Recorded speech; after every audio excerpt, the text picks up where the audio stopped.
안녕하세요. 아프리카 우간다 선교사 이경아입니다. 아, 네, 저를 아프리카 선교사로 소개할 수 있는 이 자리가 참 하나님께 은혜이고 감사라는 어, 감사가 복받쳐서 찬양하는 내내 어, 어떻게 죄인인 제가 하나님의 은혜가 하루도 없이는 죄인인 제가 어떻게 선교사라는 이름으로 여러분들 앞에 설 수 있는지 그게 저한테 은혜였고 감사하는 시간이었던 것 같아요. 그리고 이제 제 안에서 저를 선교사로 만드신 하나님이 일하심을 나누기 원합니다. 저희 가족은 우선 남편 김유신 선교사 목회자 훈련을 하고 있고요. 저는 상담 사역을 하고 있고요. 아들이 둘 있습니다. 성훈이 성결인데 성훈이는 캐나다에서 대학교 2학년 자취생활을 우왕좌왕하면서 주님 찾으면서 하고 있고요. 성결이는 케냐에 선교사 자녀 학교가 있어요. 고3인데 기숙사 생활하면서 혼자 주님 붙잡으면서 그렇게 생활하고 있습니다. 저희는 올해 안식년으로 한국에 5월에 들어오게 됐고요. 내년 5월까지 주님께서 또 이 본국에서 맡기신 사역들 감당하면서 그렇게 지내고 있습니다. 목사님으로부터 여기 말씀을 나눠달라는 부탁을 받고 지나온 시간들을 돌아보게 되었는데요. 제가 2006년 1월에 아프리카에 있는 부룬디라는 나라에 선교사로 나갔으니까 뭐 숫자로 센다면 15년이 넘는 시간을 아프리카 선교사로 불리우면서 살았어요. 그리고 정말 하루하루가 은혜 없이는 하나님의 은혜 없이는 넘어갈 수 없었던 사건과 사고들과 사람들이 그런 이야기들이 있었고 또 여러분들처럼 이렇게 뒤에서 소리 없이 중보해 주시는 중보 기도자분들의 기도 없이는 정말 하루도 제가 어떻게 그 땅에서 15년이 넘는 시간을 이렇게 살아냈는지가 하나님의 정말 은혜고 중보 기도자분들의 기도가 하나도 땅에 떨어지는 것이 없다는 거 그거를 먼저 말씀드리고 싶고 저는 믿음의 가정에서 태어났어요. 그래서 주일은 당연히 교회를 간다고 생각을 하고 그렇게 성장했는데 정말 대학교 3학년 때 하나님을 인격적으로 만나고 복음을 정말 경험하고 그때부터 제가 세상이 달라졌고 제 눈이 바뀌었고 그런 삶을 시작했어요. 근데 저는 그때 하나님을 인격적으로 만났지만 선교에 대해서는 잘 몰랐던 사람이었거든요. 근데 하나님께서 또 귀한 믿음의 친구를 붙여주셔서 그 친구로부터 말씀을 양육받고 말씀이 어떻게 삶으로 살아내야 하는지를 훈련받고 그런 귀한 친구와의 만남을 주셨어요. 그리고 그 친구는 고등학교 때부터 아프리카 선교사로 헌신한 친구였기 때문에 선교에 대한 이야기도 교제하면서 많이 들을 수 있었고 7년의 시간이 지나니까 하나님께서 그 친구와 한 가정을 이루게 해주시더라고요. 그리고 나서 남편은 청년 훈련 사역을 했어요. 그러니까 매년 청년들을 데리고 단기 사역을 다녀왔고 그래서 제가 옆에서 단기 사역 사진을 보고 보고를 들으면서 선교지에 대한 이해를 키워가는 시간이었던 것 같아요. 근데 2004년 8월에 하나님께서 강력하게 말씀으로 저희 가정이 단기 팀에 함께 하기를 강력하게 말씀하셔서 그 해는 몽골에 다녀왔는데 청년들과 함께 몽골로 단기 사역을 준비를 같이 했고 그리고 그 한 달의 일정들을 소화해내는 시간들이 있었어요. 그때 제 상황은 어땠냐면 3살 된 첫째 아들과 태중에 7개월 된 아들이 둘째가 있었어요. 그러니까 제가 그 몸으로 단기팀에 합류한다고 할 때 선교단체 대표 목사님들이 많이 반대를 했었죠. 그런 때도 하나님의 부르심이 너무 강력해서 그곳에 참석했었고 정말 주님이 은혜가 아니었으면 어떻게 그 한 달의 일정을 지냈나 모를 정도로 정말 그런 시간들을 보내고 마지막 날 기도 시간이었어요. 모든 청년들이 20명이 넘는 청년들이 함께 있는데 거실에 다 모여서 마지막을 하나님 앞에 정리하면서 기도하는 시간을 가졌는데 저한테 갑자기 주님의 음성이 들리는 거예요. 다른 민족에게 가서 누가 나를 전해줄까? 이 소리가 들리는데 제가 주변을 이렇게 봤어요. 근데 그 소리가 나는 그 안에 주님과 저밖에 없는 거예요. 분명히 기도를 청년들이랑 20명이 넘는 그 청년들과 같이 시작한 기도 외에 하나님의 임재 안에 저를 부르신 거죠. 그리고 그 안에서 주님과 저밖에 없는데 제가 주님 그럼 제가 전할게요 라고 했는데 그게 하나님께서 저를 선교사로 부르신 그 부르심의 시간이었어요. 저는 주님을 다른 민족에 가서 전하면 되지 이렇게 가볍게 생각했는데 그게 선교사라는 이름으로 불리워지더라고요. 그렇게 주님 제가 할게요 라고 말을 한 이후에 남편은 다시 청년들을 데리고 아프리카 부룬디의 나라에 단기 선교를 다녀왔어요. 그리고 단기 선교를 다녀오는 과정 중에 하나님으로부터 선교사로 그곳에 하나님께서 저희 가정을 선교사로 부르신다는 확증을 받고 왔고요. 그 이후에 저는 출산을 하고 그리고 나서 부룬디의 공용어인 불어를 배우기 시작했어요. 불어를 준비하고 운전면허증을 따고 운전면허증을 딱 합격하고 나니까 2006년 1월에 부룬디로 하나님께서 선교사로 보내시더라고요. 그래서 준비가 다 되어서 상으로 아프리카 선교사로 간다고 생각을 했던 거예요. 막 권사님들, 교회 청년들이 공항에 나와서 막 오는데 너무너무 기뻤어요. 주님께 큰 상을 받고 부룬디로 간다고 생각이 들었거든요. 제가 몰랐으니까 그랬겠죠. 첫째가 4살이 되었고 둘째가 13개월이 되는 시기였어요. 둘째를 안고 첫째를 손잡고 가방을 들고 이러고 가는 저의 모습 때문에 많이들 우시더라고요. 그리고 그렇게 해서 도착한 부룬디 공항에 도착을 했는데 공항 문을 닫는 거예요. 그 당시에 부룬디가 내전 중이었거든요. 일주일에 2번 비행기가 뜰까 말까였고 단기 선교 사역 사진을 많이 받고 김유신 선교사로부터 많은 그곳 이야기를 들었는데 사진으로 볼 수 없었던 실제 상황이 벌어지기 시작하는 거예요. 그 붉은 흙먼지가 날리기 시작하고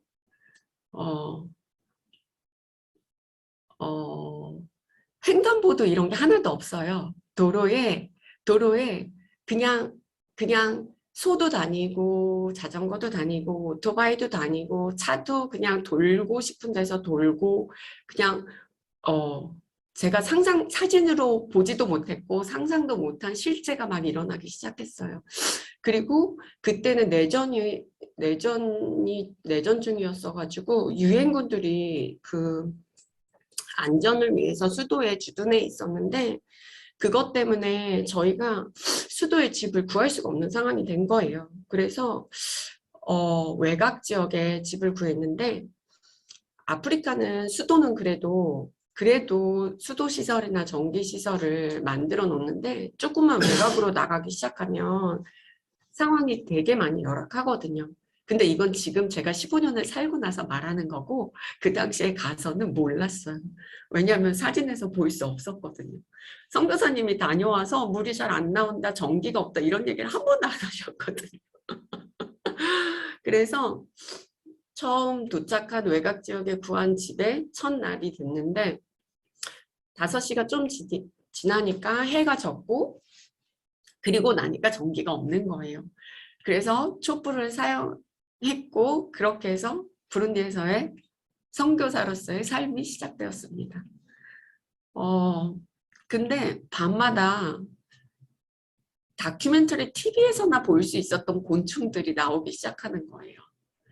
정말 그런 TV 프로그램에서도 못 봤던 곤충들도 많이 나왔어요. 그래서 밤에 촛불을 켜고 설거지를 하다 보면 정말 온 벽이 시커먼 게 보여서 촛불을 이렇게 갖다 대면 셀 수 없는 그 벌레들이 벽에 붙어서 막 움직이고 있는데, 제가 부룬디 선교사로 아프리카 영혼들을 위해서 달려갔는데 제가 가장 초기에 많이 냈던 소리는 아니었습니다. 정말 이거는 제가 어떻게 말로 표현을 못 하겠는데 그런 삶을 하나님이 시작하게 하셨어요. 근데 그게 하루, 이틀, 3일 지나가면서 제가 겉으로는 두 아이들을 돌보고 선교사님 사역을 돕고 이러면서 한 번도 싫은 소리를 안 냈는데, 제 안에 그런 부정적인 어두운 생각들이 하나씩 하나씩 스물스물 만들어지고 있었나 봐요. 근데 저는 몰랐는데 저를 아프리카 선교사로 부르신 하나님께서 그 마음을 그대로 두시지 않으셨겠죠. 어느 날 오랜만에 물이 나와서 샤워를 할 수 있게 된 거예요. 그래서 샤워를 하려고 들어갔는데 그대로 제가 뒤로 넘어졌어요. 뇌진탕이 된 거죠.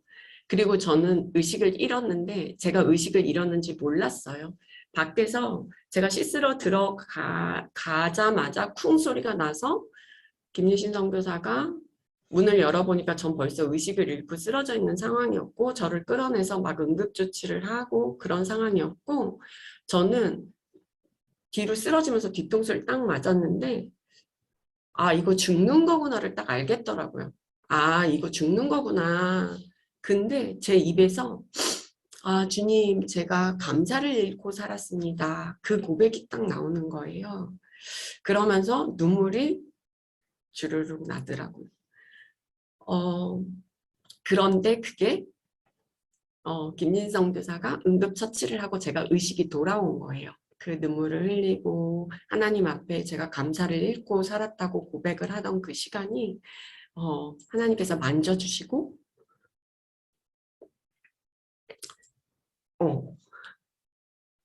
살게 해주신 거죠. 근데 제가 얼마나 완악한지, 만약에 그날 살려주시고 제가 정상인으로 바로 살 수 있었으면 아마 감사를 또 잃어버렸을 것 같아요. 근데 하나님께서 저한테 귀한 어지럼증을 주셨어요. 그래서 제가 빨리 움직이려고 하거나 고개를 돌리려고 할 때마다 어지럼증이 많이 심했었거든요. 근데 그때마다 제 안에서 나 왜 이렇게 어지럽지? 맞아. 나 감사를 잃고 살았지? 맞아. 이게 되는 거예요. 그 다음부터는 여전히 셀 수 없는 벌레들과 같이 살았고 전기가 없었고 물이 없었던 상황이었지만 그냥 감사합니다. 주님 감사해요. 감사해요. 이렇게 살게 해주셨던 것 같아요. 그래서 정말 제 마음으로 지낼 수 없었던 그 4년의 시간을 부룬디에서 하나님께서 감사로 채워주셨어요. 그리고 4년의 사역이 마치니까 하나님께서 한국으로 안식년을 보내주셨는데, 지금 돌이켜봐도 부룬디에서의 시간들이 참 행복했고 감사했고 정말 그런 시간이었어요. 후회됨이 하나도 없고 그 힘든 것들이 저한테 남는 게 아니라 그 힘든 거를 순간순간 덮어주셨던 그 하나님의 은혜와 또 중보기도자들의 기도 덕분에 정말 부룬디를 생각할 때 어떻게 저 같은 사람이 그곳에서 그렇게 감사한 삶을 살 수 있었는지 하는 그런 생각이 듭니다. 그리고 나서 안식년을 한국에 왔잖아요. 제가 김유신 선교사한테는 말을 안 했는데 제 안에 뭐가 있었냐면, 부룬디를 갔던 게 김유신 선교사가 하나님께 부르시면 확증을 받고 간 나라잖아요. 그래서 제가 그 힘든 일이 생겼을 때 믿음으로 가기가 어려웠다고 저는 생각을 한 거예요. 그래서 제가 안식년에 나와서 정말 선교지가 바뀌게 된다면 저는 하나님께서 저에게 분명하게 말씀하신 그 땅을 듣고서야 가겠습니다. 이렇게 기도하기 시작한 거예요. 그래서 정말 날마다 하루도 빼놓지 않고 새벽 기도 때마다 저의 가장 우선순위의 기도 제목이었어요. 하나님께서 맡기신 영혼들 그 땅을 가겠습니다. 주님 말씀해 주십시오. 이 기도를 날마다 했거든요.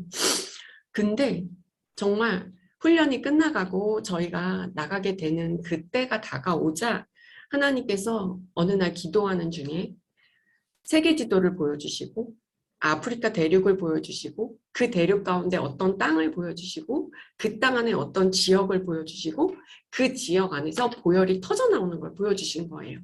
그래서 그 기도 시간이 끝나고 김유신 선교사랑 세계 지도를 펴고 저한테 보여주셨던 그 모양대로 그 나라를 찾아가기 시작했어요. 그곳은 우간다였고 우간다의 마사카 지역이었어요.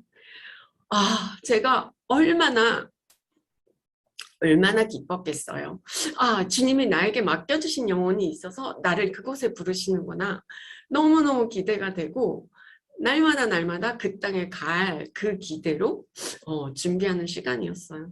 그리고 나서 우간다에 도착했는데 하나님께서 보여주셨던 그 마사카 땅으로 가는 거를 허락하지 않으시고 수도 캄팔라에서 머물게 하시더라고요. 근데 수도 캄팔라에서 머물게 하시는데 저를 미국 선교사가 세운 난민센터에서 상담을 하게 하셨어요. 제가 그 직장을 찾은 게 아닌데 그렇게 하나님의 인도하심으로 연결이 돼서 제가 갑자기 도착하고 얼마 안 돼서부터 상담을 시작한 거예요. 근데 그 난민센터는 우간다가 여기 있으면 콩고, 수단, 케냐, 탄자니아, 그리고 에리트리아, 소말리아 이렇게 나라들이 막 붙어 있어요. 그래서 우간다는 국경이 많이 인접해 있기 때문에 난민들이 내전이 있으면 주변 국가들에서 많이 우간다로 옮겨오고 또 우간다 정부는 미국이나 이렇게 해외 원조를 받기 때문에 그렇게 난민들을 잘 웰컴해주는 나라예요. 아프리카에서. 그러니까 그 수도에 난민센터가 있었고 그 난민센터에서 저는 상담을 통해서 수단 사람, 콩고 사람, 탄자니아 사람, 루안다, 부룬디, 에티오피아, 에리트리아, 소말리아 정말 셀 수 없는 아프리카 난민들을 만나게 됐어요. 그런데 아침에는 제가 아침 식사 준비를 하고 애들을 등교를 시키고 그리고 나서 센터에 가서 오전에는 수업을 가르치고 그리고 나서 오후에는 그 수업 동안에 힘든 사람들이 상담을 하러 와서 그 상담을 같이 해주고 그리고 나서 집에 오면 아이들 학교시키고 그리고 나서 저희가 우간다로 선교지가 바뀌었잖아요. 그러니까 주변 한국 선교사님들한테 인사를 드리느라고 식사 교제를 초대를 했었어요. 그러니까 그 저녁 식사를 준비하고 그리고 뒷정리까지 다 끝나고 나면 저는 이제 그때부터 다음날 수업 준비를 또 하는 거예요. 그러니까 이게 제가 지금 생각해도 어떻게 그 시간을 보냈는지 모르겠는데 그렇게 정말 열심히 몸이 부서지는 것도 모르고 거의 6개월 그런 시간을 지냈는데 드디어 제가 오른쪽이 마비가 와서 눈도 잘 안 감기고 입도 잘 안 다물어지고 그리고 혀도 마비가 돼서 말을 할 수가 없는 그런 시간이 찾아왔어요.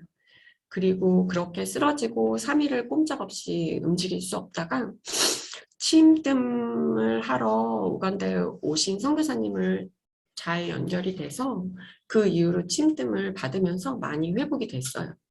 근데 그 시간 동안에 하나님과의 제가 저는 현모양처가 꿈이었거든요. 좋은 아내, 좋은 엄마면 충분하다고 제 인생의 꿈이었는데 그걸 위해서 저는 최선을 다했다고 생각을 했는데 하나님께서 딱 쓰러지고 아무것도 못하게 만드는데 제가 죽을 것 같더라고요. 제 존재 이유를 혐오양처가 삶의 의미였는데 그게 딱 할 수가 없으니까 하나님 앞에서 내려놓은 게 아니라 내려놓아진 거죠. 그리고 나니까 저희 가족의 대대적인 구조조정이 일어났어요. 제가 하던 모든 집안일을 나눠서 하기 시작했고 저도 그 주권을 내려놓고 제가 제 가사 영역에 하나님을 주인으로 안 하고 살았더라고요. 그걸 몰랐거든요. 근데 그 사건을 통해서 하나님께 그 부분을 고백하고 내려놓는 시간들이 되었고 저는 제가 아니면 가정이 안 돌아간다고 생각했는데 쓰러지고 났는데 모든 게 아무렇지도 않게 돌아가는 거예요. 아, 이렇게 되어지는 건데 나 무엇 때문에 목숨 걸고 몸 버리면서 이렇게 살아왔지? 막 이제 그런 깨달음도 막 돌아오고 그런 시간이었어요. 그리고 나서 하나님께서 그 꿈에 그리던 우간다 마사카로 이사를 하게 해주셨어요. 2014년. 얼마나 기대되고 기쁘고 흥분됐었겠어요. 하나님께서 우간다를 오기도 전에 그 땅을, 그 지역을 보여주셨으니까요. 그리고 이제 캄팔라에서 지냈으니까 선교사님들이랑 많이 교제를 했잖아요. 그러니까 선교사님들이 저희가 마사카로 이사를 간다니까 도대체 거기에 뭐가 있는데 거길 가냐고 막 이러시는 거예요. 하나님이 부르셨다고. 그러면 정말 대책 없는 선교사다 막 이런 식으로. 거기 가면 누가 도와주는데 누가 집을 구해주는데 막 이러시는데 주님이 불러서요. 막 이랬었거든요. 그렇게 의기양양 주님의 인도하심만 바라고 도착한 마사카에 하나님의 완벽한 프로그램이 있었어요. 정말 상상도 못한 프로그램이 기다리고 있었는데 뭐였냐면 저희가 살게 된 그 주거 지역이 마사카 지역에서 가장 오래 형성된 주거 지역이었던 거예요. 이건 뭘 말하냐면 수도시설과 전기시설 이런 것들이 아주 오래전에 만들어진 거예요. 그리고 아프리카 사람들은 돈을 경제적으로 어렵잖아요. 그러니까 예를 들면 전선이 낡아서 그거를 갈아야 돼요. 근데 그걸 갈지 않고 양쪽을 끊은 다음에 묶어요. 그래서 또 이어서 쓰고 이렇게 살거든요. 수도관이 낙후되어 있으니까 공사를 한다고 많이들 공사를 하니까 그때마다 물을 다 잠가서 물이 나오지 않는 거예요. 근데 그 나오는 물이 늪지대랑 연결된 물이에요. 그래서 처음 갔을 땐 정말 수도 꼭지를 열면 늪지대 풀이 진흙탕 물과 같이 나오는 그런 상황이었어요. 아, 최고죠? 주님께서 부룬디에서도 또 캄팔라 수도에 살면서도 물 전기는 그러려니 아프리카니까 이러면서 살았다고 생각했는데 하나님이 제가 마사카를 찾아간 게 아니고 하나님이 부르신 거잖아요. 하나님이 약속하신 그 땅인데 뭔가 이상하다. 하나님 부르신 땅 맞는데 왜 물과 전기가 이러지? 이거 기본 사는데 필요한 건데? 이런 생각이 아마 들어갔나 봐요. 근데 그렇게 2년이 지나가는 그러니까 부룬디 때부터 살았던 시간을 생각하면 그런 전기와 그런 열악한 물 상태를 10년이 넘게 겪고 온 거예요. 근데 내전 중이던 부룬디에서도 도둑은 한 번도 들어오지 않았었거든요. 근데 어느 날 저희가 담이 없는 집이었어요. 이렇게 나무로 그냥 경계만 해놓는 그런 집이었는데 그래서 왜 옆집 닭이 막 이렇게 넘어올 수 있는 그런 담이 있는 집에 살았는데 글로 이제 도둑이 들어온 거죠. 그러니까 집주인이 놀래서 외국인이 사는데 도둑이 들어왔다고 담을 세워줬어요. 근데 그 담을 넘어서 도둑이 들어오더라고요. 그리고 담을 넘어서 도둑이 들어오니까 철조망을 했어요. 근데 그 철조망을 자르고 들어오더라고요. 그리고 나니까 주변 선교사님들이 해도 너무한다면서 개를 주셨어요. 개가 짖질 않는 거예요. 그리고 났더니 이번에는 밖에 있는 계량기와 파이프들을 떼어가서 물이 안 나오는 거예요. 그러니까 이거는 사람이 하려고 하는데 아무것도 뭐가 되어지는 게 없는 거예요. 그런 상황이 2달 안에 막 일어나고 있는 상황에서 우간다에 선교사 세미나가 있었어요. 그래서 거기 오신 목사님이 이렇게 말씀을 나눠주시는데 제가 그 말씀을 듣고 있는데 주님이 제 안에 그렇게 말하시는 거예요. 로마서부터 히브리서 말씀 1000번만 읽어보자. 이러시는 거예요. 뜬금없이. 어? 그리고서는 계속 그 세미나와 전혀 상관없이 저는 그 강의 내내 주님께서 로마서부터 히브리서까지 1000번 읽자, 1000번 읽자, 1000번 읽자 그 마음만 주시고 그리고 나서 세미나에서 돌아왔어요. 돌아왔더니 도둑이 지붕을 뚫고 들어와서 온 난리가 났어요. 그리고 나니까 제가 정말 하나님 앞에서 이 반복되는 이런 일들을 해결하고 싶다는 생각이 들더라고요. 하나님의 방법으로. 그런데 때마침 물이 안 나오기 시작했어요. 그리고 그 물이 그래도 빗물 탱크가 저희가 있어서 물이 안 나오면 그래도 일주일 열흘은 여유 있게 그냥 지나가거든요. 아프리카 선교사니까. 근데 2주가 됐는데 안 나오는 거예요. 그래서 그날은 그렇게 잤는데 그 다음날 제일 먼저 제가 일어나서 한 건 성경을 핀 게 아니라 수도꼭지를 가서 확인을 한 거예요. 수도꼭지를 딱 열었는데 물이 안 나오는 거예요. 15일째인데 제가 저도 모르게 그걸 쉬었나 봐요. 제 안에 아마 마음이 하나님 최장 기록했습니다. 2주 지냈는데 2주 버텼는데 주님 15일째 물 주시는 거죠. 이런 마음이 있었나 봐요. 근데 물이 안 나오는데 제가 아프리카 선교사로 살면서 얼마나 많은 영혼들을 만나서 같이 기도하고 복음을 전하고 그랬겠어요. 울면서 같이 얘기 듣고 나누고 말씀 나누고 이런 삶을 살았을 거 아니에요. 근데 그날처럼 영혼을 붙들고 그렇게 울어본 적은 없는 것 같아요. 수도꼭지에서 물이 안 나오는데 제 저 배꼽 밑에서부터 울컥한 게 올라오기 시작해서 눈물이 나오기 시작하는데 정말 제가 평생 살아보지 못한 눈물이 터졌어요. 그리고 그 부엌 바닥에 엎드려져서 엉엉엉 울기 시작하는데 이거는 제가 우는 게 아니라 제 안에 여태까지 제 힘으로 부룬디 때부터 아마 부룬디 처음 도착한 날부터 전 힘들었던 것 같아요.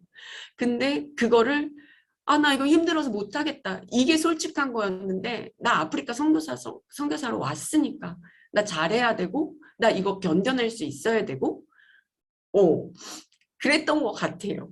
그 부른디 때부터 울지 못했던 울음이 터져 나오기 시작하는데 너무 서운한 거예요. 하나님 앞에 이렇게 살았으면 다른 거 바라는 거 하나도 없는데 물 정기만이라도 나와야 되는 거 아닌가. 되게 유치하죠. 아프리카 선교사인데 영혼이 안 변하는 거예요. 우는 게 아니라 물이 안 나오는 거예요. 그런 울음이 나오는 거예요. 근데요, 그 물이요, 제가 아까 말씀드렸잖아요. 깨끗한 물 아니거든요. 늪지대 흙탕물이 나오는데 그 물이 안 나온다고 엉엉 우는 거예요. 근데 엉엉 우는데 제가 이걸 멈출 수가 없이 나오는 거예요. 그 다음에는 울음이 저를 먹고 그러는 사이에 왜 아프리카 선교사 살면서 울지 않은 적이 없었겠어요. 울면서 은혜로 넘어가고 또 넘어가고 그런 시간들이었는데 그날은 울음은 터져 나오고 머리에는 차갑게 생각이 드는데 나 이거 하나님이 이렇게 울다가 또 위로해 주시고 은혜 주셔서 이거 넘어가게 해 주시면 괜찮겠지. 몇 년 또 잘 지내겠지. 그러다가 내가 60이 돼서 또 수도꼭지 열었는데 흙탕물 나온다고 그 앞에 엎어져서 우는 내 모습을 봤을 때 아프리카 선교사로 사는 횟수는 점점 길어지는데 처음에는 일주일에 한 번 하면서 소리를 질렀다면 그게 한 달에 한 번으로 늘어났고 6개월에 한 번으로 늘어났고 어느새 저는 3년 동안도 악소리 안 내고 지낼 수 있는 그런 아프리카 선교사 됐는데 하나님께서 은혜 주시고 회복시켜 주셔서 60이 됐을 때 내가 또 그런다면 그 생각이 갑자기 드는 거예요. 근데 이제는 그걸 반복을 못 하겠더라고요. 정말 제가 60이 돼서 또 그럴 제 모습에 너무 끔찍한 거예요. 그리고 갑자기 나 이러려고 선교사 됐나? 이 마음이 훅 드는 거예요. 나 이러려고 선교사 됐나? 그러면은 예수님 죽기 전에 믿고 영생 얻고 천국 가면 되지. 내가 뭐 때문에 이렇게 죽을 고생을 하면서 이 땅에서 이렇게 살다가 그러다가 천국 가는 날만 그리다가 이렇게 가야 되지? 나 왜 예수님 믿는데 나 왜 이렇게 힘든 거지? 막 이게 막 생각이 막 들어오기 시작한 거예요. 저는요, 죽을 인생이었는데 주님께서 만나주시고 나서 하나님께 선교사로 살기 시작한 거거든요. 그리고 나니까 제가 선교사로서 삶을 그만두면 저는 이 땅에 존재 이유가 없는 거예요. 그러니까 제가 그 땅바닥에 부엌에서 엎드려서 막 그 울다가 갑자기 딱 정말 제가 끄는 게 아니죠. 정신이 딱 바로 들면서 그 전에 하나님께서 말씀하셨다 그랬잖아요. 로마서부터 히브리서까지 1000번 읽어보자. 그 말씀을 하셨다 그랬잖아요. 제가 여태까지 살아온 인생이 너무 아까워서 이대로 포기할 수가 없는 거예요. 정말 청년들 훈련할 때 말씀이면 된다 그랬고 믿음이면 된다고 하면서 훈련시키면서 그렇게 살아왔는데 제가 이 흙탕물이 안 나오는 거에 말씀으로 넘어가지 못한다면 믿음으로 넘어가지 못한다면 여태까지 믿음으로 말씀으로 넘어왔다고 생각한 그 상황들이 이렇게 울부짖음으로 토해내어지는 상황이라면 이건 정말 무슨 문제가 있다는 생각이 들더라고요. 그래서 부엌 바닥에 엎드려 있다 일어나서 툴툴 털고 김진성 교사님께 말했죠. 여보, 나 오늘부터 밥을 먹을 수가 없어요. 하나님 앞에 내가 답을 듣기 전에는 나만 밥을 먹지 못할 뿐 아니라 당신 밥을 차려줄 수가 없어요. 그리고 그 시간을 어떻게 보냈는지 모르겠어요. 정말 로마서부터 말씀을 보기 시작했어요. 근데 제가 그 전에 말씀을 안 봤던 사람이 아니겠죠. 날마다 말씀을 받고 사역하러 나가기 전에 그 말씀 들고 가서 은혜를 나눴고 그러면 한 구절만 봐도 은혜가 넘쳐서 사역할 때 그 은혜가 흘러나갔는데 어떻게 하나님 앞에 금식을 결단하고 말씀에 달려 들어갔는데 제 평생 처음으로 성경이 정말 글씨와 종이로만 보일 수 있는 걸 그때 처음 경험한 거예요. 그리고 그렇게 일주일이 지난 어느 날 글씨와 종이로만 말씀을 보던 그 시간에 그 시간이 그날 끝나고 침대에 딱 누웠는데 제 안이 낙심이 됐겠죠. 이상하다. 어떻게 그 작은 은혜들로 여태까지 살아왔는데 목숨 걸고 뛰어든 이 말씀 안에서 어떤 은혜도 찾을 수가 없고 그럼 여태까지 내가 살아왔던 게 뭐지? 분명히 하나님이 일하시고 하나님이 은혜로 여태까지 살아온 건데 막 그 생각이 막 돌기 시작하는 거예요. 그러면서 제가 잠이 들었는지 깨어있는지 모르는 그 상황에 그때부터 읽었던 말씀이 제 안에 살아서 돌아가기 시작했어요. 사도 바울 선생님이 나와서 일어나라 같이 가자 하시고 예수님께서 꾸중하시고 그 말씀들이 저한테 살아서 말씀하시기 시작하는 거예요. 가장 큰 말씀은 히브리서 4장 12절에 하나님의 말씀은 살아있고 활력이 있어 좌우의 날선 어떤 검보다도 예리하여 내 영과 혼과 관절과 골수를 찔러 쪼개기까지 하며 내 마음의 생각과 뜻을 감찰하시나니 이 말씀이 수도 없이 읽었던 이 말씀이 정말 좌우의 날선 어떤 검보다도 예리하게 제 가슴을 찌르는 거예요. 찌르고 쪼개기 시작하는데 제 영과 혼과 관절과 골수와 제 마음과 생각과 뜻을 찔러서 수술하시기 시작하는데 견딜 수가 없는 거예요. 너무 괜찮은 아프리카 선교사인 줄 알았는데 하나님 앞에 하나님의 말씀이 그 살아있는 말씀이 들어와서 저를 보시니까 정말 이런 죄인 중에 죄인이 없는 거예요. 그런 시간들이 시작되면서 저에게는 말씀 읽는 시간이 주님을 만나는 시간이 됐고 말씀 읽는 시간이 치유받는 시간이 됐고 말씀을 읽다가 떠오르는 영혼을 보여주시면 중보기도 하는 시간이 됐고 만나라는 마음을 주시며 가서 복음을 나누는 그런 전도의 시간이 됐어요. 그 전에 말씀을 보면서 제가 받은 은혜로 나누는 그런 비스켓 정도의 그런 삶이 아니라 하나님의 말씀이 저의 삶 온 전체를 흔들어서 뒤집어 놓는 삶이 시작됐어요. 도둑이 없었냐고요?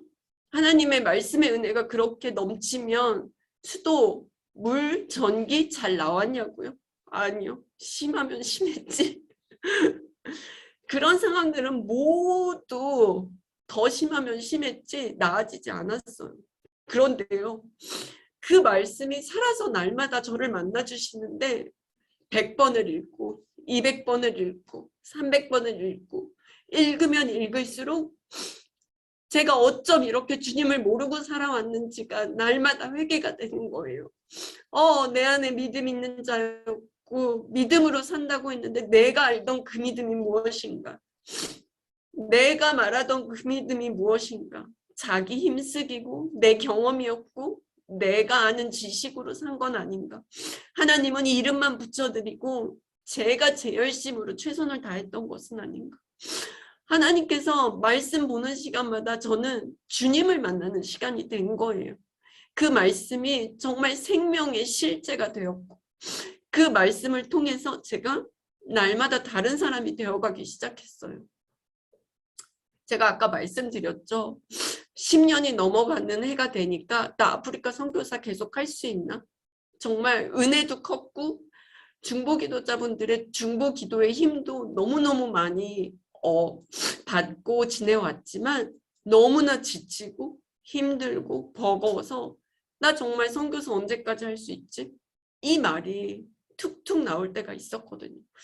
근데요, 저는요, 생명의 말씀을 먹기 시작한 다음부터 얼마나 쉽고 가벼운 아프리카 선교사가 되었는지 몰라요. 그리고 날마다 행복하고 즐거워서 이제는 제가 복음을 나누러 다니는 게 아니고 제 삶에서 날마다 새롭게 일하시는 하나님을 나눠요.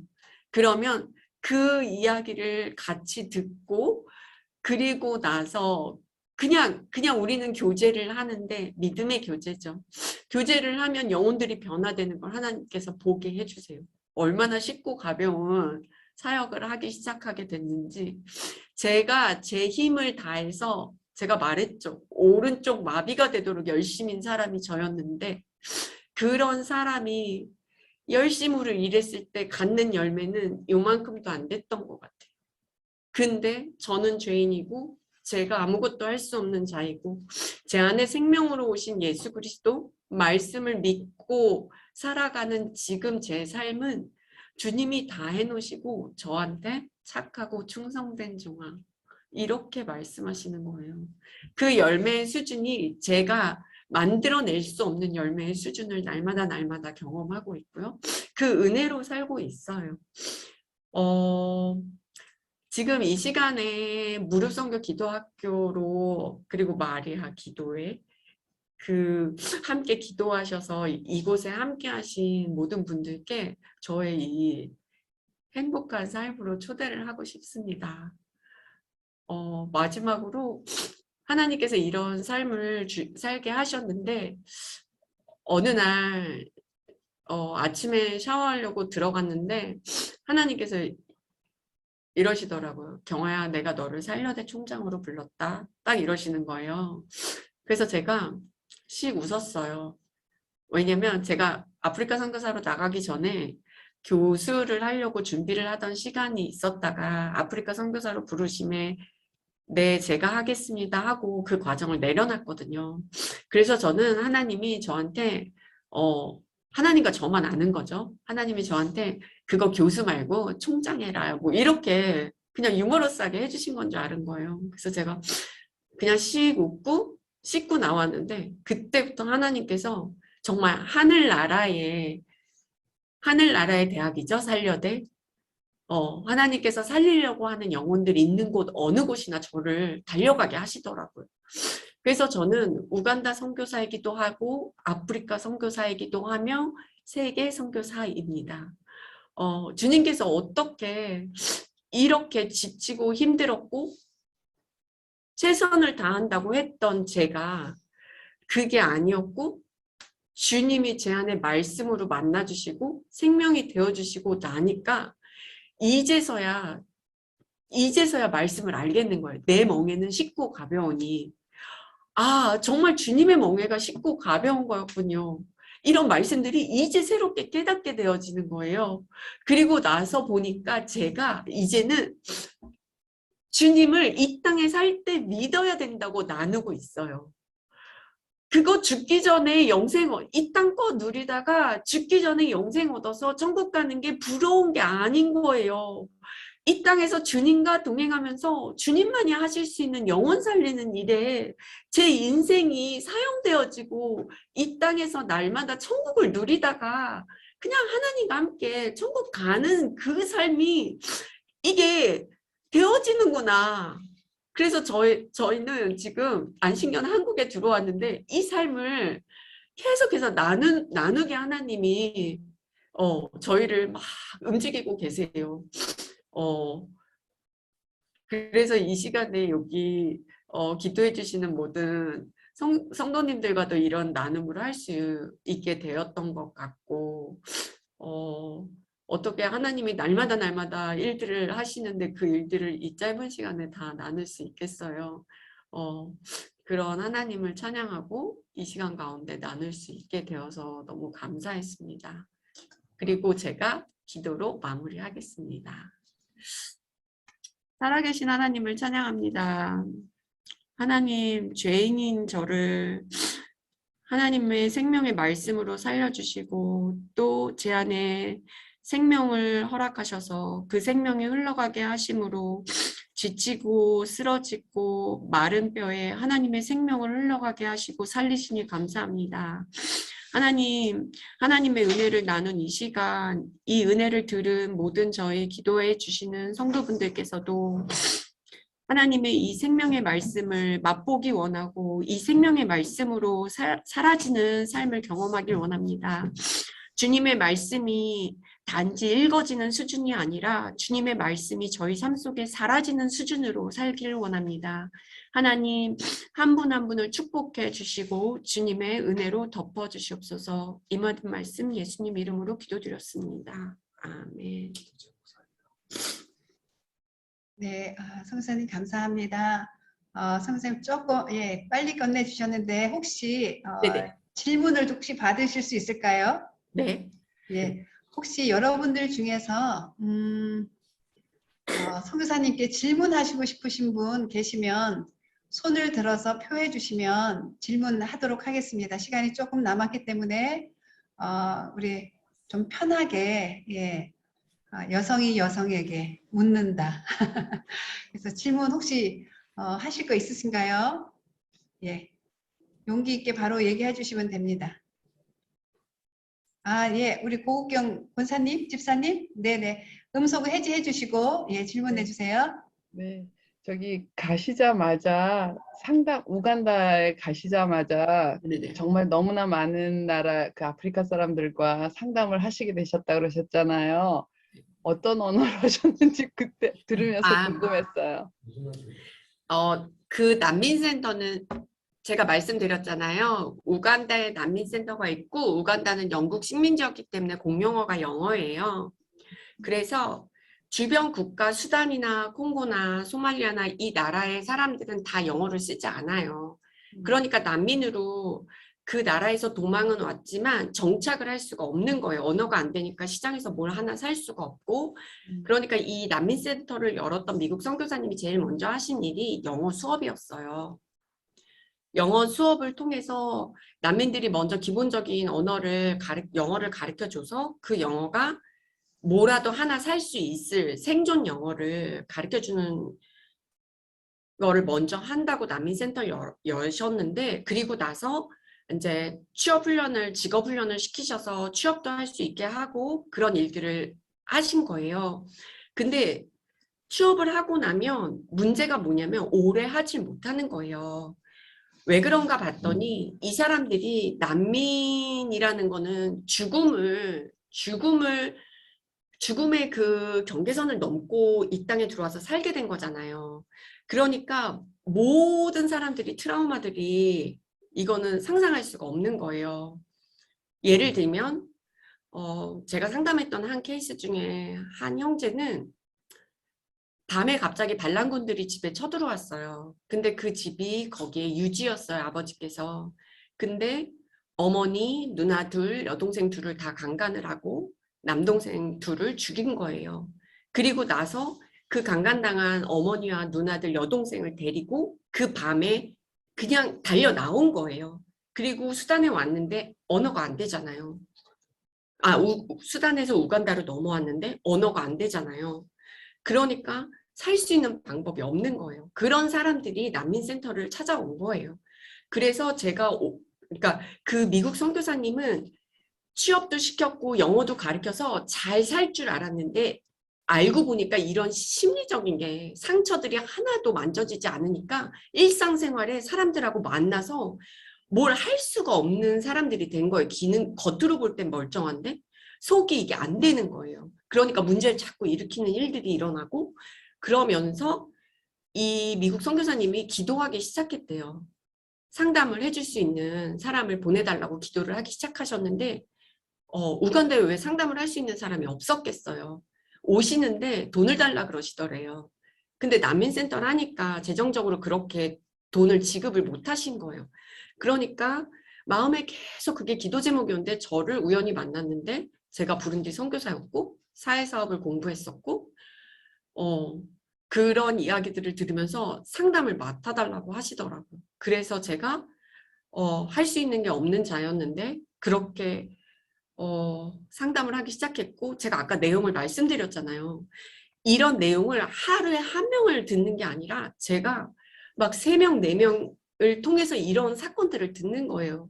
그러면 그 상담이 끝나고 나면 저는 상담실 문을 잠그고 얼마나 울었는지 몰라요. 제가 해줄 수 있는 게 하나도 없는 거예요. 정말 예수 그리스도밖에 할 수 있으신 분이 없으신 거예요. 그래서 그 시간을 날마다 울면서 그 상담 케이스들을 하나하나씩 놓고 기도하는 시간이었고 제 안에 하나님 앞에 하나님 저 이 사람들 너무 잘 도와주고 싶어요. 잘 도와주고 싶어요. 저와 함께 상담할 수 있는 사람을 보내주시던지 저를 준비시켜 주세요. 제가 어떻게 이 사람들 도울 수 있을지 준비시켜 주세요. 이렇게 기도를 했었거든요. 근데 하나님께서 저를 현지인들을 다음 세대를 일으키기 위해서 미국에서 신학교 교수님들이 와서 신학교를 세운 곳이 있어요. 거기는 이제 현지 학생들 그렇게 뭐 부룬디나 르완다나 이런 다른 나라에서 와서 유학 생활을 하는 그런 학생들을 장학금으로 해서 그 공부를 할 수 있도록 해주는 신학교가 있었거든요. 근데 거기에 비빌리컬 카운셀링이 있는 거예요. 근데 제가 비빌리컬도 안 보이고 카운셀링만 보이더라고요.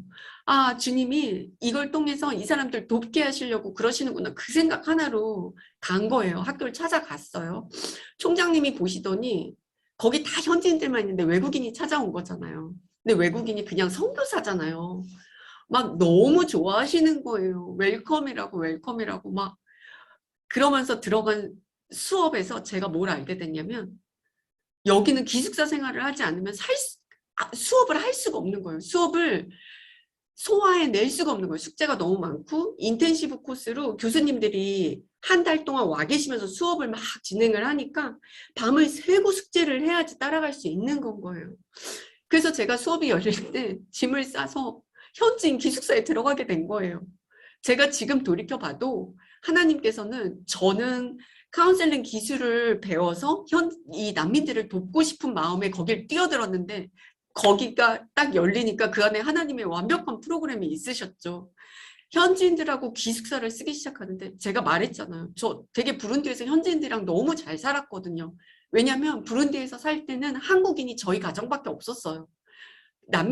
그 내전 때문에 한국인들이 없었거든요. 근데 저희 가정이 13개월 된 애하고 3살 된 두 아들과 막 정말 그 외국인 애기를 본 사람이 거의 없을 정도로 부룬디가 그 당시에 그랬으니 제가 그 부룬디에서 살 때 친구들이 다 현지인이었을 거 아니에요. 현지인들 집에 가서 밥 먹고 이런 거 아무렇지도 않아서 저 정말 아프리카 선교사 너무 괜찮은 선교사라고 생각을 했거든요. 그런데 그 시간이 10년이 지나고 나서 우간다에 있는 현지인 신학교 기숙사에 들어갔는데 하나님은 거기서 저를 누구인지를 보게 하신 거죠. 정말 일주일에 2번 삶은 계란이 나왔어요. 화요일하고 금요일. 근데요, 제가 저 삶은 계란 안 좋아하거든요. 근데 그 삶은 계란을 받기 위해서 그 새벽 시간에 늦으면 끝나면 없는 거예요. 그 줄을 서려고 제가 달려나가는 거예요, 새벽에. 그리고 그 줄에 서서 그걸 받아서 먹는 제가 정말 정말 죽을 것 같더라고요. 기숙사에서 5명 자매들하고 같이 지내는데 수업 듣고 오면 제 짐이 없어지는 거예요. 제가 아프리카에 나눠주러 간 선교사인데 정말 이게 정말 말로 할 수가 없는 상황들을 하나님 겪게 하시더라고요. 나 선교사 맞나? 나 선교사 맞나?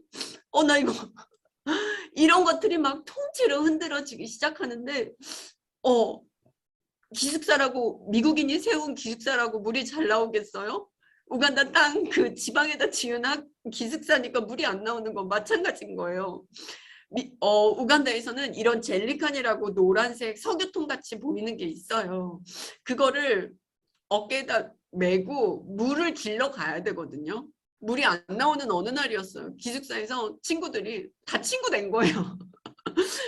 친구들이 물 들어가자는 거예요. 그래가지고 그 빈통을 들고 막 갔죠. 따라서 가는데 마을로 내려가는 거예요. 거기까진 괜찮았어요. 익숙한 삶이니까. 근데 그 물을 길었거든요.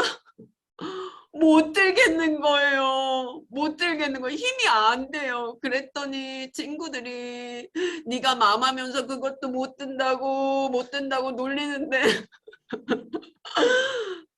제가 정말 그런 기숙사 생활을 수업이 있을 때만 갔지만 하나님께서 그 시간을 7년을 보내게 하시더라고요. 그리고 나니까 제 힘 다 빠지고 저 뭐 괜찮은 아프리카 선교사예요. 저 이런 거 안 하거든요. 저 죄인이에요. 날마다 하나님의 은혜가 덮여지지 않으면 저 죄인이거든요. 그런 삶으로 하나님이 자유롭고 쉽고 가볍게 살게 해주셨고요. 날마다 은혜로 살고 있습니다. 센터에서 무슨 언어로 가르쳤냐고 물어보셨는데 제가 조금 보충 설명을 했습니다. 네, 선교사님 마지막으로 하나만 더 질문을 하면 네. 저희가 기도팀이잖아요. 네. 이미 말씀하셨지만 그 하나님의 생명의 말씀으로 인하여서 그 하나님 앞에 더 깊이 기도할 수 있었다는 말씀을 하셨는데 그러한 선교사님 안에 있는 그 증거들이 아프리카 교회에 잘 전달이 되셨는지 아프리카 교회에 만난 성도들의 그 실제적인 삶은 저는 막연하게 그런 생각이 들어요. 우리나라는 참 날씨가 좋고 신앙생활 하기도 좋고 성경 읽기도 좋고 정말 옆에 그 지지하고 격려해주는 너무 신앙생활하기 정말 좋은 환경이거든요. 때때로 제가 그런 생각이 들어요. 제가 중국 지하교회 가서 만약에 살아계신 하나님을 만난다면 그 상황 속에서 어떻게 할까? 내가 북한 지하교회 성도라면 어떻게 신앙생활하고 있을까? 또 더운 지방에서 성도들은 정말 깨어서 기도할 수 있을까? 아프리카에서는 성도들이 어떻게 신앙생활하고 있는지 그거를 짧게 좀 나눠주시고 이어서 같이 기도해 주시면 좋을 것 같아요. 우리 준비해 주신 기도. 예. 짧게 한 예를 말씀드리면 저희가 도둑 맞고 담이 무너지고 이런 일들이 계속해서 이어져서 생겼었다 그랬잖아요.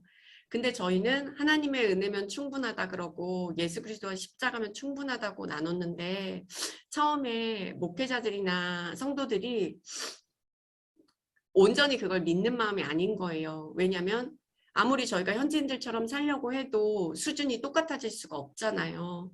차도 있고 그래도 월세로 내는 집이지만 집도 있고 이런 시각이 있었던 거예요. 근데 저희가 셀 수 없는 현지인들보다 더 많은 도둑을 당하고 정말 이해가 안 되는 담이 막 무너져 내리고 그걸로 집이 막 부서지고 막 이런 일들이 어마어마하게 일어났거든요. 근데 그럴 때마다 저희가 현지인 목회자들이 사는 동네에 같이 사는 거예요.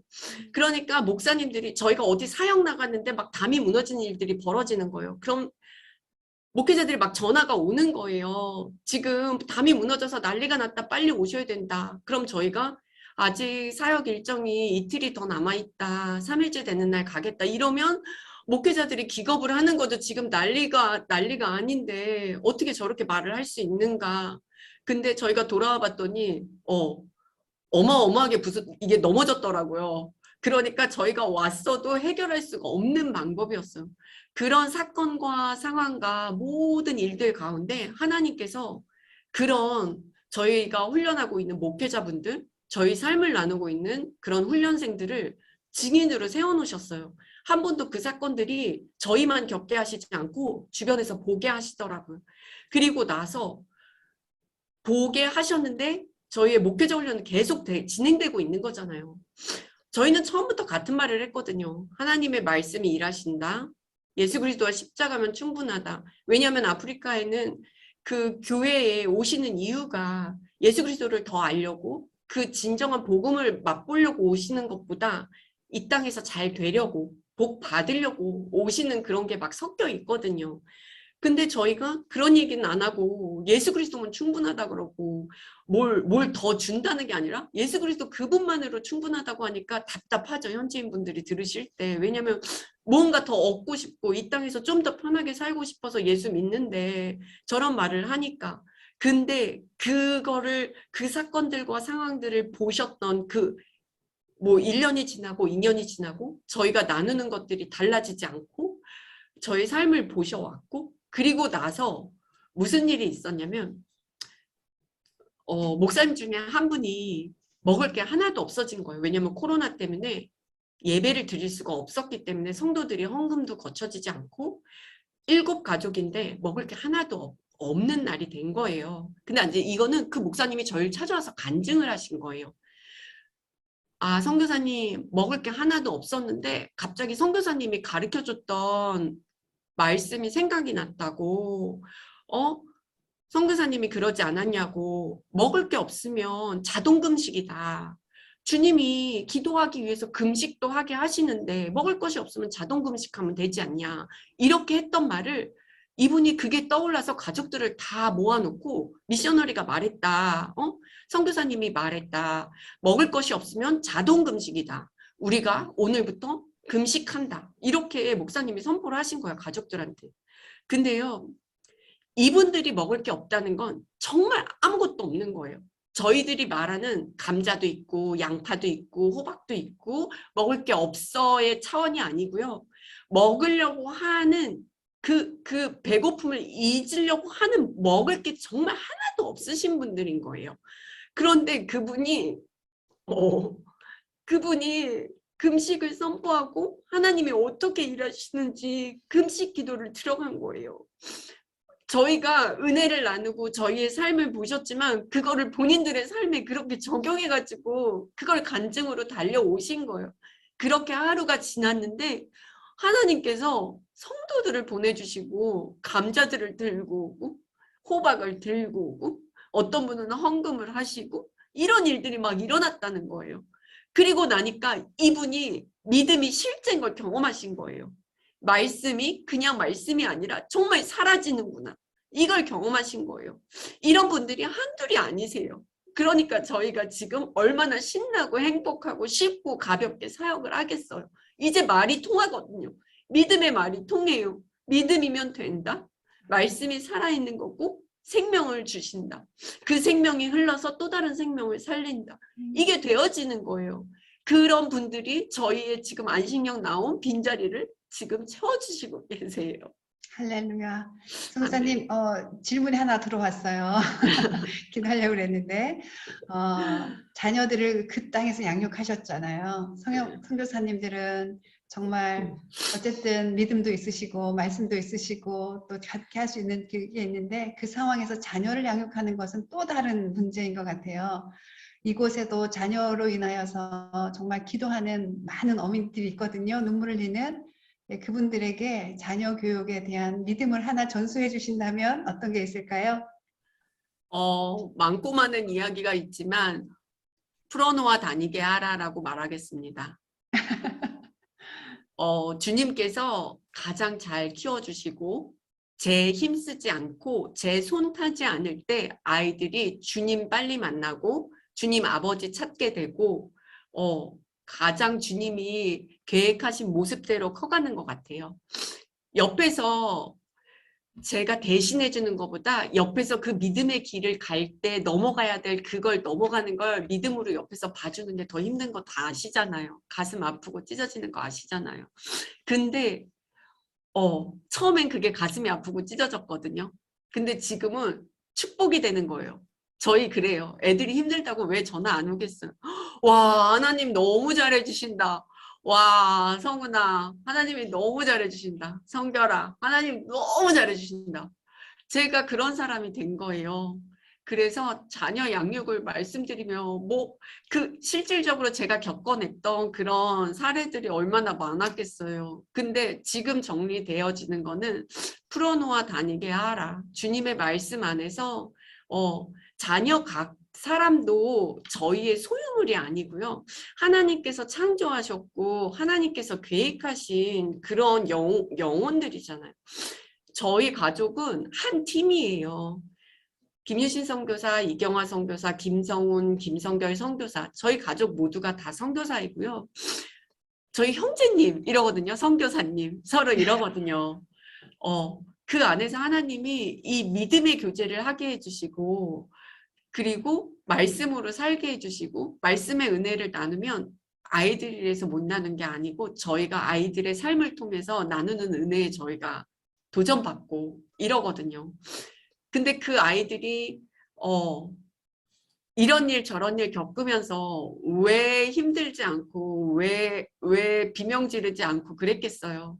그런데 사실 저희가 5년 전에 2016년 5월부터 이 말씀을 읽기 시작했거든요.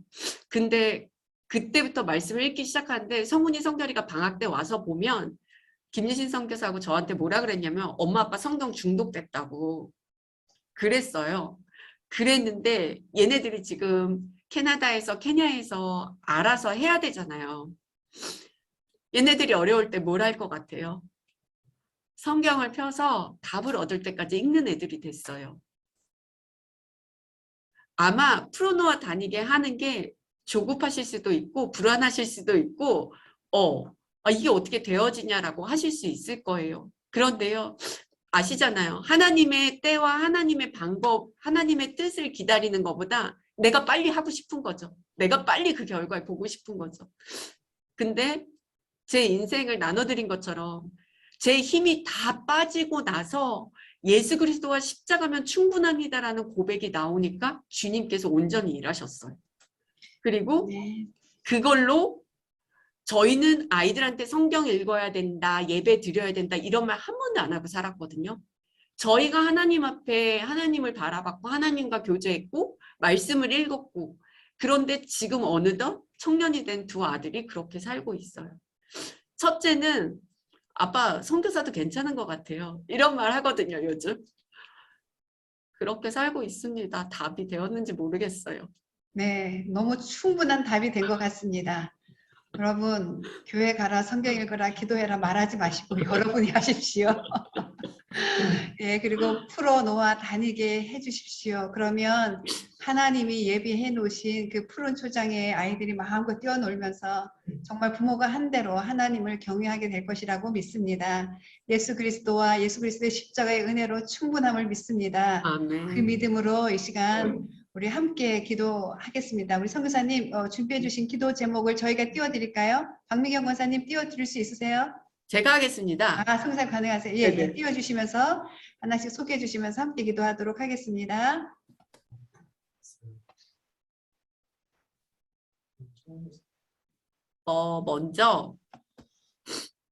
먼저 우간다 정부와 국민과 교회를 위한 기도 제목을 적었습니다. 우간다의 위정자들이 주님을 경외함으로 탐욕과 부정부패로부터 돌아서도록. 그리고 두 번째, 우간다 국민들이 최근 테러와 질병과 코로나로 인한 두려움에서 벗어나도록. 지금 10월 달 들어서 계속해서 폭탄 테러가 일어나고 있거든요. 그래서 버스가 폭탄에 터지는 일들도 있고, 식당에서도 폭탄이 터져서 사망자들과 부상자들이 생기는 일들이 계속해서 일어나고 있어서 우간다에 있는 한인 대사관에서도 외출이나 이런 부분을 조심하라고 공지가 계속 오는 상황이에요. 그래서 우간다 국민들이 최근 테러와 질병과 코로나로 인한 두려움에서 벗어날 수 있도록 기도해 주시면 감사하겠고요. 세 번째로 그러니까 저희가 우간다 교회들이 9월 마지막 주부터 예배를 시작했어요. 1년 넘는 시간 동안 교회가 닫혀 있었고, 그리고 9월 마지막 주부터 교회가 열렸지만 되게 그 정해진 소수 인원들만 예배 드릴 수 있기 때문에 목회자분들 그리고 성도분들이 많이 위축된 상황인데, 그런 위축된 교회들에게 영적 회복과 부흥이 일어나도록 같이 기도해 주시면 감사하겠습니다.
네, 두 번째로 함께 기도해 주시면 감사하겠는 거는 아프리카 교회를 위한 기도입니다.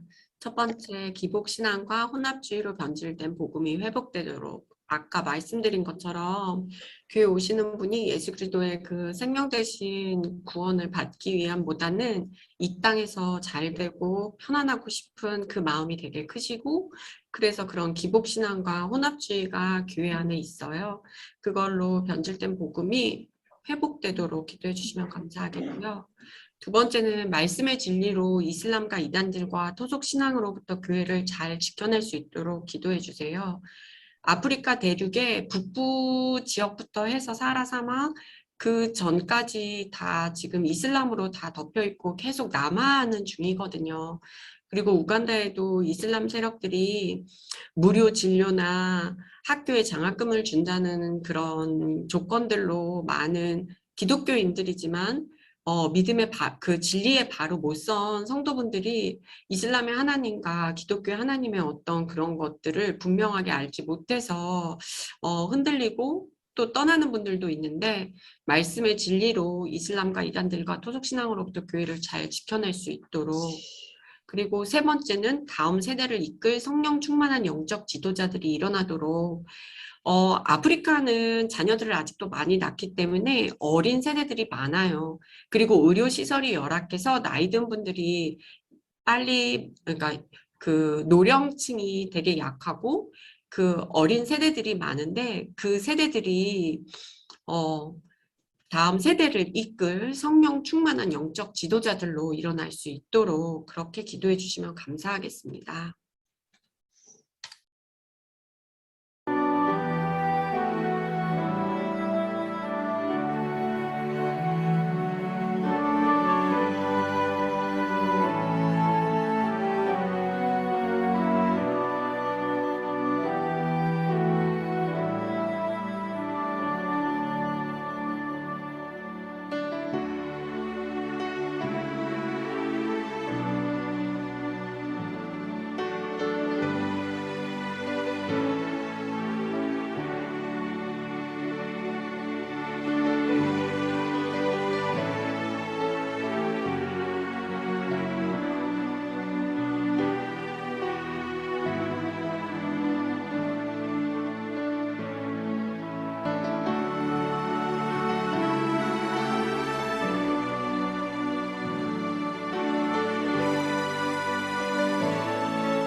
세 번째는 한국 교회와 선교사님을 위한 기도를 부탁드리겠는데요.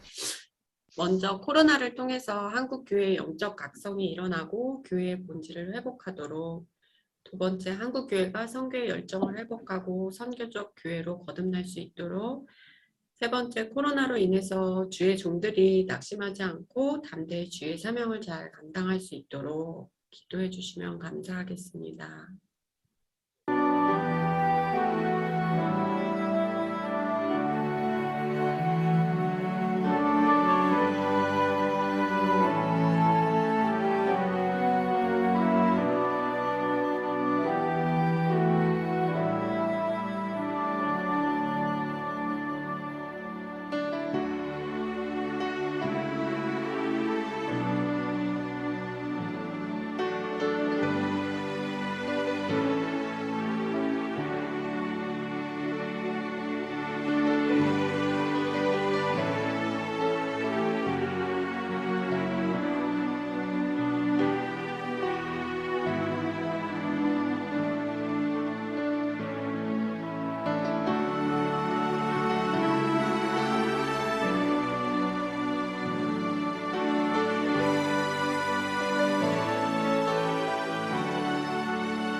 마지막으로 저희 가정과 사역을 위한 기도 부탁을 드리겠습니다. 저희가 아까 말씀드린 것처럼 안식년 기간이고, 제가 이제 돌아가면 목회자분들하고 여성 리더분들 상담 훈련을 해야 되거든요. 그 과정들 잘 준비하는 시간 될 수 있도록 기도해 주시고요. 그다음에 남편 김유신 선교사 그 목회자 훈련 사역하는 거, 제자 훈련 사역들 아까 말씀드린 그런 목회자들, 저희의 삶의 증인 되신 그런 목회자분들이 지금 사역들을 감당하고 계시는데 지치지 않고 잘 감당하실 수 있도록 기도해 주시고요. 저희 자녀들, 캐나다에 유학 중인 성훈이와 케냐에서 혼자 대학 준비를 하고 있어요. 그래서 성결이 저희는 두 아들들이 하나님의 일꾼으로 준비될 수 있도록 그렇게 기도해 주시면 감사하겠습니다.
사랑해 준 주님 감사합니다. 하나님, 하나님의 은혜가 얼마나 큰지요. 선교사님이 아프리카의 선교사로 불려지고 세계 선교사로 불려지는 것이 얼마나 큰 영광인지 고백하며 기쁨의 눈물로 주님 앞에 나아간 것처럼 하나님 저희들도 정말 열방을 향한 중보자로 이 나라 이민족을 향한 중보자로 세워주신 것이 얼마나 큰 은혜인지요. 하나님 선교사님을 통하여서 오늘 저희에게 들려주신 것들 하나님 저희의 마음에 그대로 담게 하여 주시고 아버지 정말 물이 나오지 아니하고 먹을 것이 없고 또 수없이 도둑을 당하면서도 주님 그 땅에서 행복하다고 말하는 선교사님의 믿음이 저희들의 믿음이 되기를 원합니다. 아버지 하나님 아프리카 땅을 주께서 회복시키실 것을 믿습니다. 정말 지금은 가난하고 질병과 또 내전으로 시달리고 있는 그 땅이지만 하나님, 그 땅이 하나님의 이름을 높이는 땅이 될 것을 믿습니다. 그곳에 세워져 있는 교회들마다 예수 그리스도의 십자가로 만족하며 예배하는 귀한 교회로 세워질 것을 믿습니다. 그 교회를 통하여서 아프리카의 리더들이 나오게 될 것을 믿습니다. 주님, 그 땅에 있는 정말 수많은 다음 세대들이 아버지 하나님, 이제 이슬람의 그 지식이 아니라 그 땅에서 전해져 내려오는 잘못된 그 신앙이 아니라 하나님의 말씀을 어렸을 때부터 배워서 하나님의 사명을 그 땅에서 이루는 하나님의 사람들로 쓰임 받을 것을 주님 믿습니다. 아버지, 이를 위하여 수고하는 이경아 선교사님과 또 김유신 선교사님 가운데 날마다 구름 기둥과 불 기둥으로 인도하여 주셔서 마침내 가나안 땅에 이르렀던 이스라엘 백성들처럼 또 하나님, 이들이 기도하는 그것이 아버지 그 땅에서 마침내 이루어지게 될 것을 믿습니다. 주님, 날마다 성령으로 인도하여 주시고 성령의 권능으로 인도하여 주셔서 그 땅에 수없이 많은 예수의 증인들, 예수의 제자들이 세워지게 하여 주시옵소서. 오늘 우리가 드린 기도를 주께서 받으신 것을 감사합니다. 하나님, 우리가 드린 이 기도가 한국 교회 안에서 하나님, 온누리교회뿐만 아니라 서울에 있는 교회뿐만 아니라 이 땅 곳곳에서 세워져 있는 모든 교회들마다 동일하게 올려드려서 하나님, 이 대한민국이 온 열방을 섬기는 거룩한 나라로 다시 쓰임받게 하여 주시옵소서. 그 일을 위하여 하나님, 저희가 기도의 자리를 떠나지 아니하고 날마다 생명의 말씀을 붙들고 기도할 수 있는 은혜를 끝까지 누릴 수 있도록 축복하여 주시옵소서. 우리의 기도를 받으시고 일하시는 하나님을 찬양합니다. 우리를 위하여 지금도 중보하고 계시며 우리를 위하여 날마다 동행하고 계시는 우리 구주 예수 그리스도의 이름으로 기도합니다. 아멘. 아멘. 아멘. 아멘. 하나님께 다시 영광의 박수를 올려드리겠습니다. 감사합니다. 네. 네, 시간이 많이 갔지만 혹시 김유신 선교사님 계세요? 김유신 선교사님도 오늘 우리 이경아 선교사님, 네, 짠 나타나셨네요. 네, 우리 선교사님 잘해주시는 그 찬양 듣고 싶은데 선교사님 오늘 함께 기도 모임 참석하셨는데요. 네네. 또 우리 이경아 선교사님 또 나눠주시는 거 들으셨는데 어떠셨는지 조금 짧게 그래도 소감 한번 얘기해 주시면 좋겠습니다. 할렐루야. 네, 주님이 너무 잘해주고 계시고요. 하나님께서 또 저뿐만 아니라 이경아 선교사를 통해서 그 여성 성도님들에게 들려주고 싶으신 이야기가 있다라는 생각이 들더라고요. 그래서 정말 이 시대에 가장 힘든 사람들이 어떻게 보면 여성 사역자들, 또 가정을 지키는 주부들, 또 여러 가지 일들이 많이 있는데요. 정말 가정의 핵심이 엄마들 아닌가라는 생각이 들어요. 그래서 요즘 한국에 와서 이렇게 여러 성도님들 만나면서 가정이 무너지는 것들 많이 보게 되는데, 좀 어머니들이 또 아내들이 좀 가정 가운데 잘 세워졌으면 좋겠다는 생각이 많이 들더라고요. 왜냐면 엄마를 통해서 신앙이 또 아이들에게도 전수될 뿐만 아니라 또 제가 이제 상담하고 있는 자매도 있는데 강박증에 걸렸던 자매가 말씀을 읽기 시작하니까 그 딸이 와서 옆에서 얘기를 하더래요. 엄마 이제 걱정 안 하고 성경 읽네? 그러니까 아까 말씀드린 것처럼 말로 복음을 전하는 것보다 삶으로 여러분들에게 보여지는 게 아이들한테 100배, 1000배 더 교육에 효과가 있다. 엄마가 성경 읽어, 교회 가 그러면 엄마도 잘 안 하면서 왜 나보고 시켜? 이런 것보다 말 없이 꾸준히 하고 있으면 어느샌가 아이들이 우리의 뒤를 따라하고 있는 모습들을 보게 됩니다.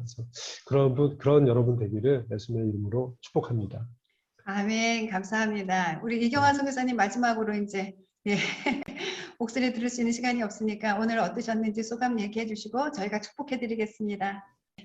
아프리카를 위한 기도라는 제목으로 목사님께서 말씀을 부탁해 주셨을 때 나 부룬디하고 우간다에서만 사역했는데 내가 어떻게 아프리카를 다 얘기할 수 있을까 하는데 하나님께서 그 난민센터를 통해서 만났던 그 난민들을 하나하나 떠올리게 해주시고 네가 그 나라들을 가지 않았지만 그 영혼들을 위해서 기도했고 네 안에 내가 아프리카를 넣었다라는 마음을 주시더라고요. 그래서 저는 또 개인적으로 이 시간을 준비하면서 하나님께서 저도 모르게 아프리카 대륙을 제 안에 넣어버리신 그 은혜를 깨달을 수 있어서 감사한 시간이었고요. 어떻게 하나님의 은혜를 이 짧은 시간에 다 나눌 수 있겠어요? 근데 주님께서 필요해서 사용하셨다고 믿고 이렇게 나눌 수 있고 또 은혜의 교제, 기도 같이 해주시는 중보자분들과 함께 이렇게 믿음의 은혜를 나눌 수 있었던 게 너무 귀하고 저에게 위로도 되고 감사한 시간이었습니다. 감사합니다. 네, 감사합니다.